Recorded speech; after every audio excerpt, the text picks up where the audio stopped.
જે લોકો રાજકોટ જેલમાં છે એવા ખેડૂતો અને આમ આદમી પાર્ટીના નેતા એવા રાજુભાઈ કરપડા અને પ્રવીણ રામને મળવાની અમારું આયોજન હતું।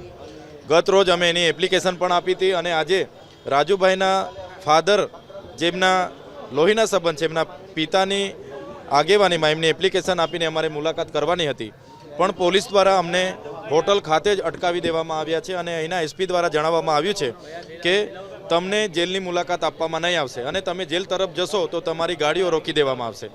ત્યારે અમે અહીંયા હોટલ કને જ ઊભા છે। સામાન્ય રીતે જેલના નિયમો એવા હોય છે, અઠવાડિયામાં 2 વખત પરિવારના કોઈ પણ એક સદસ્યની સાથે બીજા 5 લોકો મુલાકાત લઈ શકે છે। એ નિયમો અનુસાર જ અમે એપ્લિકેશન કરી છે, છતાં આજે ખેડૂતોને મળવા માટે અરવિંદ કેજરીવાલજી અને અમને પરવાનગી આપવામાં નથી આવી। ત્યારે ભારતીય જનતા પાર્ટીની આ સુપ્રિન્ટેન્ડન્ટ જે જેલ સુપ્રિન્ટેન્ડન્ટ છે એમણે પણ લેખિત જવાબ નથી આપ્યા કે કેમ નથી મળવા દેવામાં આવતા અને અમે ત્યાં જવાના પ્રયાસો કરીએ છીએ ત્યારે જેલના ગેટો પણ બંધ કરી દેવામાં આવ્યા છે અને જેલના સુપ્રિન્ટેન્ડન્ટ પણ જેલથી કોઈ જગ્યાએ જઈને બેઠા છે।